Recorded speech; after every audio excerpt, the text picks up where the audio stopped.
Hey, this is Kyle Carver from Strong Dads. Strong Dads wants to thank Crimer Beer House for sponsoring today's Strong Dads podcast. The beer house was started in 1982 by the Crimer family. Since that time, they have become a Cincinnati favorite. If you're looking for an incredible meal and an incredible setting, you have to try Crimer's Beer House down on Route 128 in Cleves, Ohio.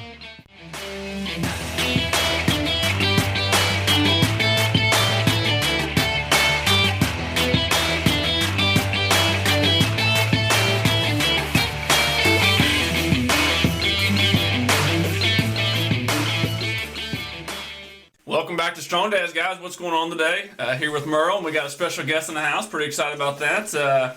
I'm a little nervous too. We got our guest today. We say his name every single show, and today we got to live up to the expectations. I can't wait. You're going to do his commercial. Oh, that's real nice. That's right. You're going to do his commercial. You screwed up. You're sitting. You know, he can smack you and not me. Yeah, I appreciate that. Good deal. Kyle, how you doing? I'm good. The sun's out again today, so that's a beautiful thing. Yeah, so. We've had our share of off and on cool and hot days, haven't we? Rainy. So, yeah, please choose one or the other.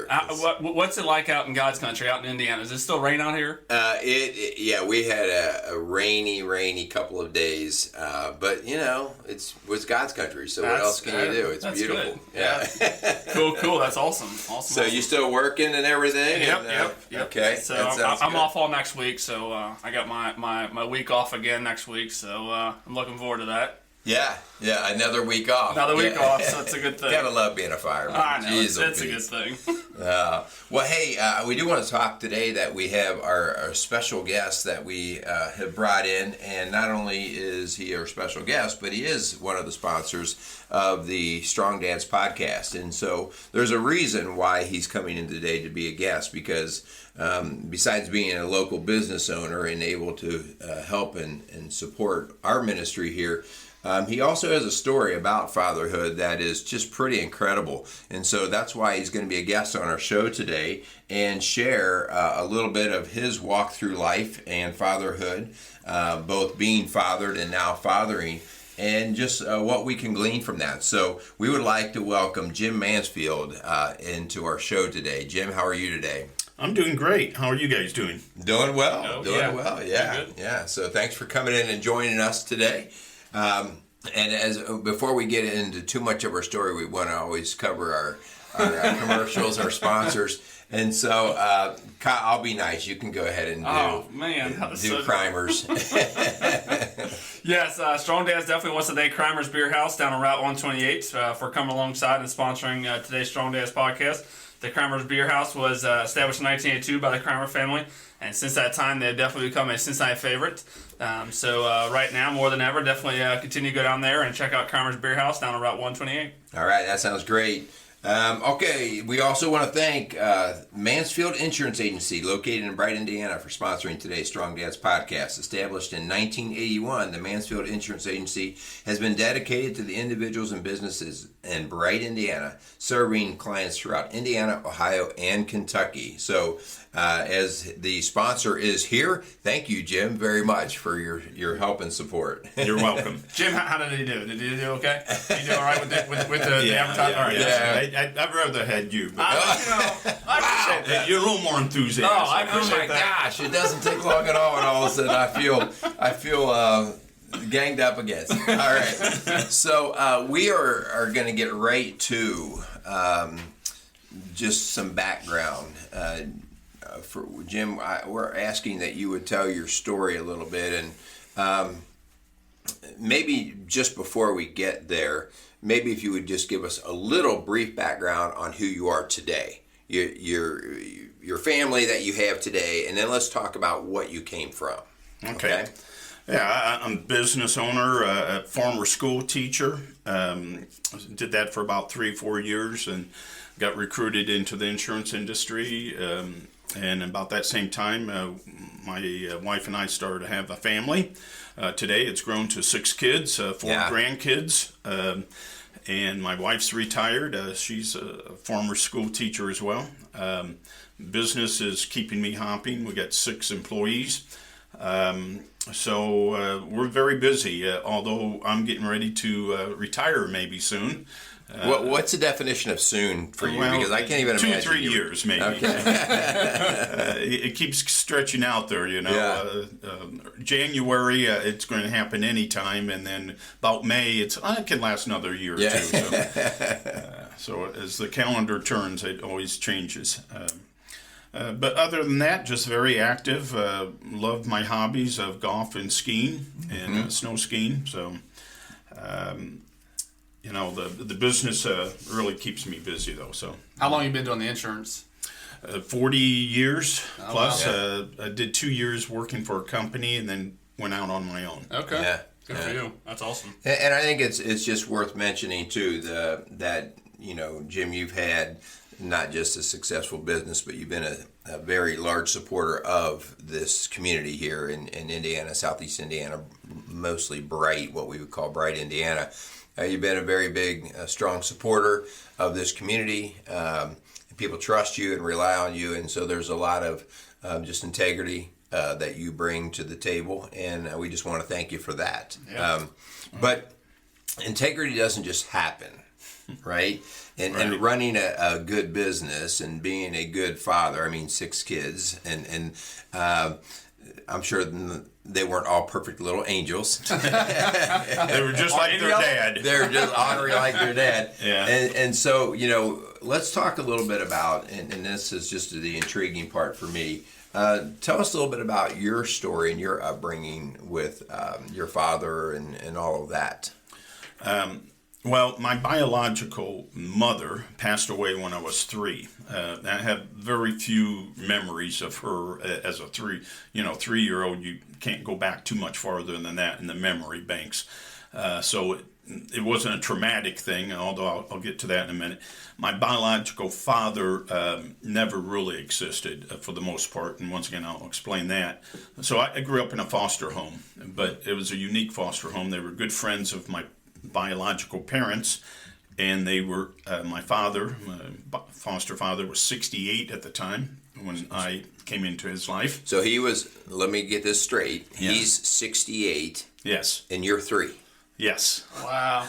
Wow. So right away, I have him on a pedestal. That's crazy. Yeah. Okay. Yeah. And she's my mother's about 10 years younger than him, so she's got a little enthusiasm. Okay. And never been a mother before. So All right. Wow. he has been a father through a previous wife who passed away. So Okay. So she's 58, he's 68, and your mother passes away, and they take you in and fostered you, right? right. And really, I have no idea of that. You know, to me, they were just my parents until a certain age, and questions come up, and visits from foster agencies come up, and things like that. But for the most part, they're mom and dad. Okay. Yeah. So that's how you remember them, and Sure. Okay. Yeah. You know, going back to, I remember when my biological mother passed away, we were visiting my foster parents out in LaPorte, Indiana. We were living in Chicago. Oh, wow. From that day forward, as far as I know, I stayed there. Oh. I never left. Is that a memory that you actually have? Yeah. Okay. I remember my mother asleep on the fold-out couch in the living room, and she really wasn't asleep. Yeah, wow. You know, and I remember the hearse coming down, but I never remember going back to Chicago.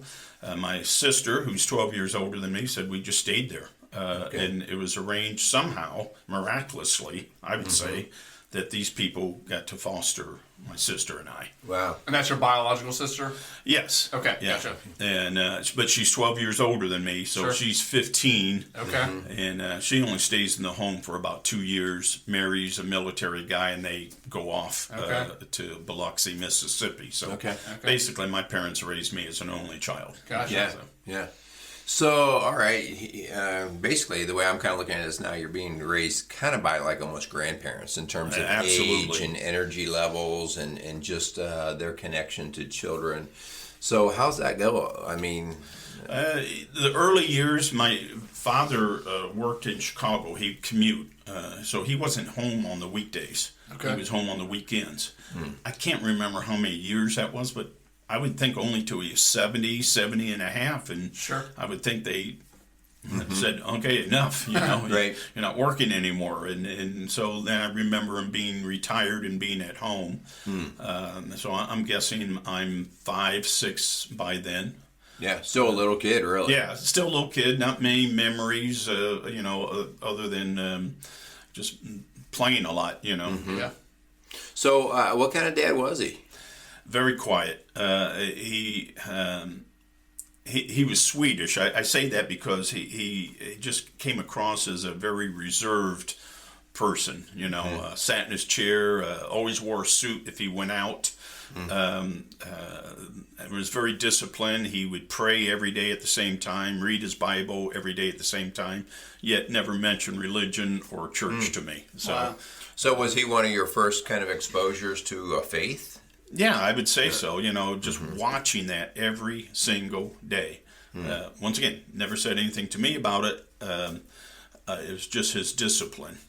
But never really did church together. No, that would be done by my mom at times and her sister or my aunt. Okay. So obviously you're sitting here and you're calling them your mother and your father. So you began into the foster system, like you said, at 3. So at what point did you actually become adopted by them? Never got adopted by them. My explanation was that they were too old to adopt. Really? Which makes sense. I would Yeah. think adoption rules and laws back then probably were pretty strict. So I was always told they wanted to. My mother desperately wanted children and never could have them. And so this was her wish, maybe. And I would say he was probably compliant with that.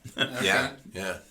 So, he's at an age where he's not actually, at least very energetically, going out and playing ball with you or wrestling around with you or doing anything like that. So, and he's kind of a quiet, more peaceful person. So was he a good dad? I mean, how did you... Yeah, excellent dad. I was frustrated being an energetic young boy wanting to play. My mom did the playing with me. Once again, he's a big guy. He's 6'5", 250 maybe. He looked in shape. He was a lumberjack in his early years. Wow, so, wow. Yeah. But you could tell that life had got him down. Yeah. Another story is actually this is his 3rd wife. He's had 2 wives pass away. He has 1 child, a daughter. But he's you can tell, he had siblings that were dying. He was the youngest, and he outlived them all. Yeah. So he just was weathering the storm. You could tell by when I came in. It must have been one big storm for him. So. It's like, oh, you haven't seen anything yet. Wait till you see little Jim. Yeah. I mean, what type of lessons or do you remember having things taught to you from him as far as life lessons, hard work, so on and so forth? Do you remember any of those? No, definitely. There were things that came up constantly that Jimmy did wrong and lost things or did things, and he was the fixer. Okay. Like most guys, Yeah. But he did it in a way that he would pray about it first. I'd always, before he'd go out. One time I lost my glasses in the snow. We had 3-foot snows up in northern Indiana. Okay. So you'd be out playing it, all of a sudden my glasses pop off. I lost them, can't find them. Go in crying, and he just says, wait a minute. And he went back to his room, he did some praying, got out, put on all the clothes and that, went through all the snow things, picked them out and got them. Wow. Yeah. That's the kind of guy he was. Yeah. So a solid, quiet but solid individual. Cool. Yeah. So I know the story doesn't end just here, okay? Right. So he goes through those years, raises you up from being a little kid, but then I know there was some tragedy that happened yet again. Yeah. And before we get to that, I want to say, so as a teenager, I remember, I'm really over-the-top teenager, hormones raging. My sister reconnects with me off and on throughout this time, and she's now remarried and lives on a farm in Kansas. And takes me away for a couple summers. Oh, okay. Which really calmed me down, I think, and helped. I think, Yeah. she's now in her 20s, late 20s, and she understands. She has kids of her own. She understands what a handful I am. And I really appreciate that. My sister was really good about that. And so on. But I can, looking back, see where I was wearing my parents down as a teenager, So I appreciate it from 2 points, because what you get into is when I'm 17, my mom has a massive stroke, and she dies 3 months later. Mm-hmm. When I'm 18, my father passes away. Yeah. Wow. And I'm so glad I'm a calm, more caring teenager than that energetic, loose cannon. Yeah. Yeah. Wow. So, 17, you lose really the energetic parent, your mother, the one who did the most with you in terms of just living life. And then a year later, you lose your dad, and so that puts him in his 80s when he passes away. Yeah, he was like 84, maybe 83. Yeah. So now here you are, 17, 18 years old, and you're off on your own. Okay. Yeah. And I look at today's teens, and I think, a lot of times we've over-parented them to the point where when they're 17 and 18, when I compare them back to 17 or 18-year-old, maybe 30 or 40 years ago, they're just not mature in the sense of taking care of themselves. Yeah. Well, here you are, 17 and 18. You don't have any choice right now. Right. Right? I mean, you've got to take care of yourself at this point. So what starts to kick in? What did your parents leave you with, and in particular your dad, that allowed you to, where do we go from here kind of thing? A couple of memories I think kicked in was my mother, when I was about 11 or 12 and had a bike, would have me start taking care of the bills for them. Instead of them, wow. We never had a car in our house. Wow. Never had a car, never had a phone until I was about 16. What? Yeah, right. Hey, can you imagine that? Thank goodness, right? So she had me do the bills. Go pay the gas bill, pay the electric bill, go to the bank, make a deposit, things like that. Go to the grocery store, pay the grocery bill, things like that. So I'm already set up for that. Yeah. My dad, where to go to get my hair cut, where to go and pick out a newspaper or do different things like that. He took me, things like that. So it's like, okay, I just follow in their footsteps. Yeah. And even though they didn't teach you to do that, they modeled it. Right. Yeah. They lived it. That's good stuff. Okay. So just for the sake of time, I kind of want to move the story into now you as a dad. You had a very non-traditional upbringing, and even with that, you were able to come in to be a husband and to be a father of 6 kids, and have a successful business and all those things. And as we said earlier, those things just don't happen. Right? I mean, something was implanted and modeled and given to you. And so talking a little bit about this, if you can glean back, what would you like to just share that maybe your father taught you that today it was from him that was a benefit for you? I think in the biggest thing is in all things pray, but along with that, I mean that's important, and I get that, but is remaining calm in the storm. That is the huge thing. When we've had kids get whacked in the head and blood's flowing or fall down the steps, or life hits them hard, they break up with a girlfriend or a boyfriend and they're just crushed, is to listen and be calm. Being calm, and because that's what your foster dad was to you. He never was out of control. He always had a handle on it. That's huge. And I've made reference to this at work.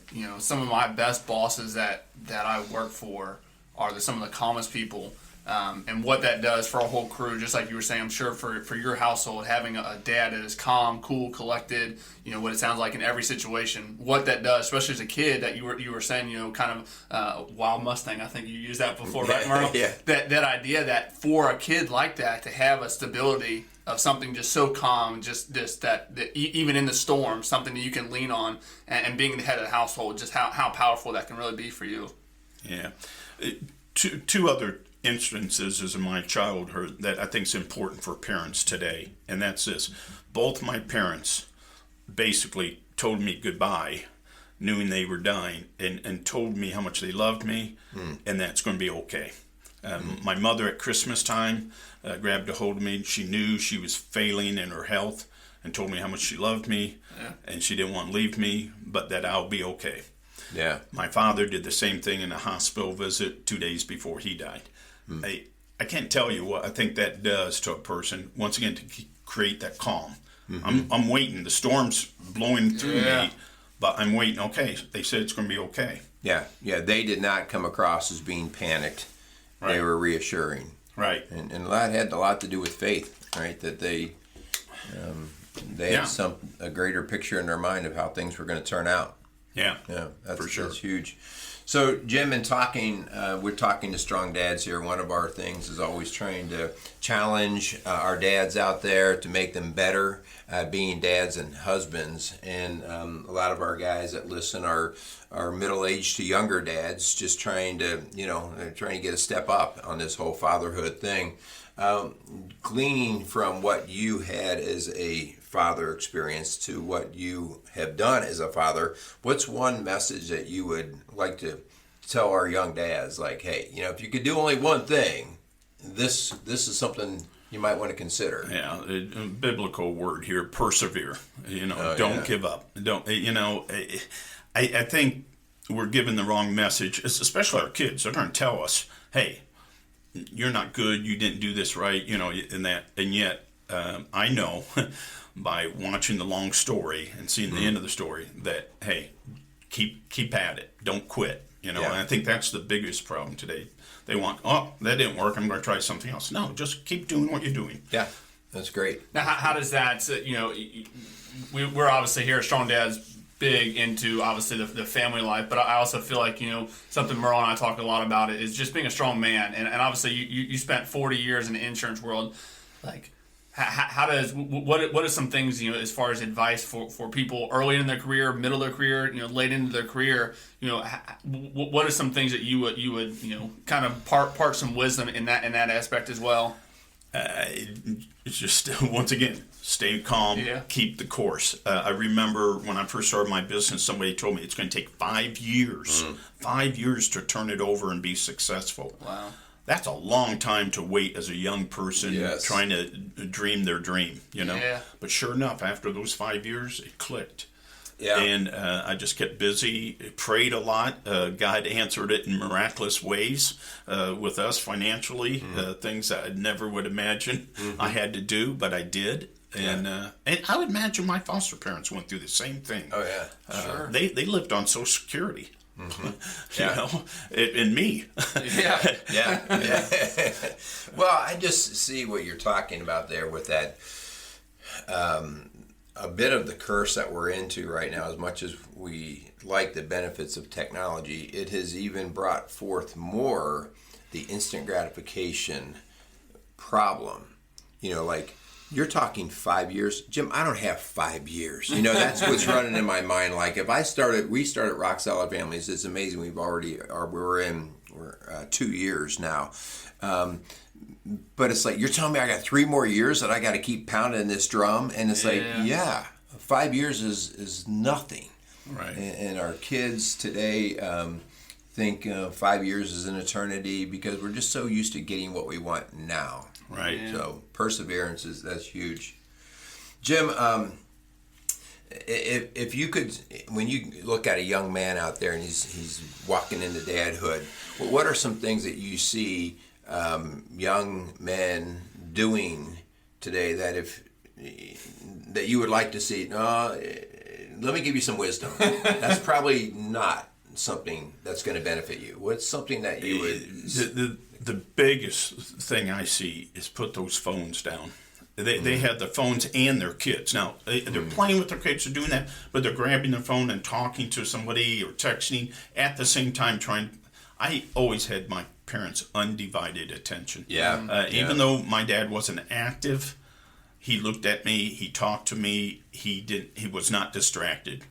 And he loved his stuff. Back then it was a newspaper or his crossword puzzle or whatever his little hobbies were. But when I came up to him, I had his full attention. Yeah. Thinking about the upbringing that you had and it being fairly non-traditional, what is something that you felt like you missed out on as a kid, especially from your parents, that you made sure you were going to give your kids? The vacations, we were poor. We had one vacation that I remember, and that was my foster sister taking us to California. Other than that, we never had a vacation. And that was the only thing I remember. I grew up savoring that and replaying that in my mind. And all the bad things that happened that Jimmy got in trouble with for a whole week. Can you imagine being locked up with me in a station wagon for a week, or 2 weeks really, traveling out to California and back? Wow. Oh my gosh, you went to California and back. Yeah, in a station wagon. Yeah. So it was wild. We went to Mexico and I got my hand locked into 2 glass cases, and I was frightening everybody. So and I seriously, my brain right away is going to your dad, who is probably in his 70s at this point, right? And I'm thinking. In his mind, what is he saying? Oh my gosh, what did I do? This is retirement? This is retirement, yeah. So the idea that he's hanging in there, and honestly, my nature would be, when I get your hand out of here, I'm going to beat your butt. But how did he handle you in those situations? Once again, it was just, it's going to be okay, calm down, those type things. Calm. Yeah, and let's get back to having fun. So, because it was our only vacation. Yeah. Let's not let one little thing spoil it. That's great. So. Jim, I'm going to run through some words. Okay, sure. Some words that may be religious or faith kind of words, just to our audience, but they're also words that I think come out huge in your story. And so I'm just going to say the word, and if you could just run with it for just a second in terms of what it means to you and to other strong dads out there. When you hear the word, especially with your upbringing, grace. Yeah, that has a lot of meaning to me. One, just being placed in the home that I got placed in, but more so being a wild child. My parents forgave me constantly. But they were firm, but there was forgiveness always. So. Yeah. Okay, good message for our dads out there that, we certainly don't want to be judged by our father without grace. Right, for sure. Especially you, Kyle. Oh, for sure. Just go ahead, turn that back on me. I'm good. Yeah. I'm gonna be nice today. You look good. Okay. How about this? How about discipline? Yeah, once again, growing up with grandparents, I'm sure, looking back, I could say I probably got off easy, although I remember the wooden spoon being on my rear end a lot. But my parents were consistent and they were fair. That was the big thing. They never overburdened me with discipline. It was, you did this wrong, you need to remember the pain you caused, and then it's over. I never had it heaped on me that I was a bad child. So. Right, that's a great thing that you're talking about there, the idea that you're disciplined in the moment for the behavior, but it's not compiled on and on and on to the point where you're like, I guess I must just be a bad kid. I can't imagine at their age doing what they did and got me through what they did. They were just remarkable people. Yeah. So. Okay, how about this? Faith. I think we think of faith as a lot of things, and more spoken and more taught, but with me it was modeled. And that's my word to the fathers out there. Model it the best you can. Don't worry about maybe the words or the lessons you verbally want to teach, because you're not going. Those words aren't going to be remembered as much as, like me, I remember my father's position, his stand, his sitting at the chair and praying, and those. And it was his modeling that I think led me more than anything. Yeah, and remaining calm in the storm, right? Right. To remain calm in a storm, you must have faith that it's going to work out. Yep, for sure. Yeah. How about family? We talked about the vacation thing, but I would just think create memories. I think with my own family, one of the fondest memories we have when the kids were small was doing laundry and putting socks together. And we made it into a football game. Okay. And the kids still remember sock football, So to me, family, create memories. They don't have to be the big ones, so you don't have to spend a lot of money to do that. Just, we're fortunate we have a lot of land, and we went to the creek a lot, and just hiked down to the creek. Yeah. So. How about this? How about marriage? My advice, remember, it's a 100-100. So many people get into the 50-50 thing, and it's not. If you're not giving 100%, you're not giving it your all. So yeah. Man, those are some good words there. That's good wisdom there. Yeah. Well, they're just strong, steadfast. Like you said, that perseverance, stay the course. Yeah. And I think that's so much of what us as strong dads need to really tap into. Jim, I really appreciate your time here with us, and I think one of the things that we always talk about here on Strong Dads is you have a choice in life, and your nature is just that you're going to be a victor and not a victim.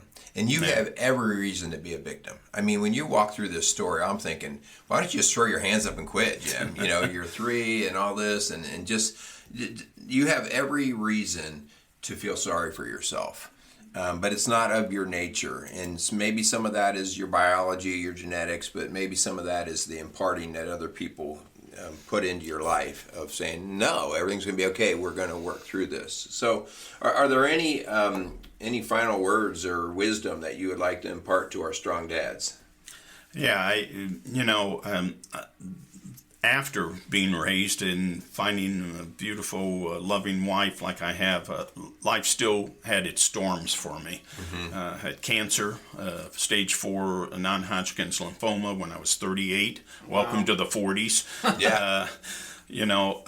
I've now recently had a heart issue that's caused some problems, and I'm a very active person in that. So my message is this: no matter what the storm, sickness, finances, and we had, in those first 5 years, had some woeful financial situations.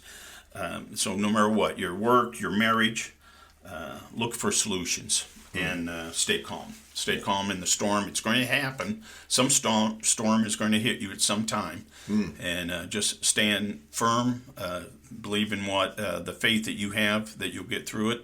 Stay calm. Yeah. And you'll be okay. Yeah, that's awesome. Thank you. Well, and part of Strong Dads is we always like to go into a challenge of some sort. We want our listeners to not just enjoy what the immediacy message is, but also when they turn it off, what am I going to think about today? And so we'd like to leave a challenge of some sort.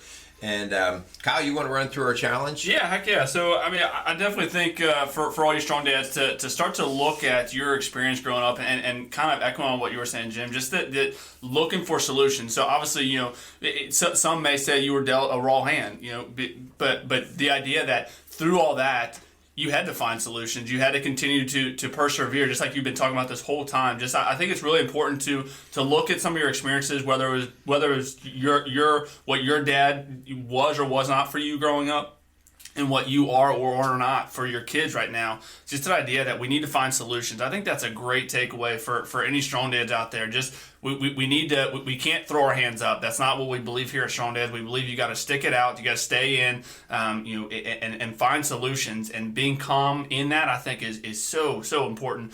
So just not that I'm anybody that should be giving anybody advice, but I think exactly what you were saying, Jim. Just stay the course, persevere. finding solutions, knowing that people are relying on us. Our kids, our wives are relying on us. They're going to look at us, and it's not that we always necessarily have to have the answers, but know where to find those answers. And sometimes that might look like just like what you said your dad did, just praying, and just the power that can come from that. I think it is a really good takeaway from this. Yeah, I think that's excellent. Always being a problem solver, being the victor and not the victim. That's good stuff. All right, well, we want to thank all of our Strong Dads listeners out there. And if there's anything that we can do here at Strong Dads, and in particular Rock Solid Families, if you're in one of those situations in life where you're just challenged and you are looking for solutions to problems, feel free to reach out to us. You can reach me at 812-576-7625, or feel free to contact me at hutch@rocksolidfamilies.org. Kyle, we still don't have your email yet. But if there's anything that we can do, that's part of our ministry here. At the end of the day, we have got to get our dads as strong as possible if we're going to help the generations moving forward. So with all that being said, Kyle, you want to sign us off? Absolutely. We should probably do our sponsors again. Knock that out. That's part of your job. Yes. Again, thanks so much for Kramer's Beer House and for Mansfield Insurance Agency for coming alongside and believing in what we believe in here at Strong Dads. So heck yeah, go out there and be some strong dads. Jim, thanks so much for being here. Appreciate it. You're welcome. Yeah. Thank you for having me. Thank you. Hey, this is Merle Hutchinson from Strong Dads. Strong Dads wants to thank Mansfield Insurance Agency in Bright, Indiana for sponsoring today's Strong Dads podcast. Established in 1981, the Mansfield Insurance Agency has been dedicated to the individuals and businesses in Bright, Indiana, serving clients throughout Indiana, Ohio, and Kentucky.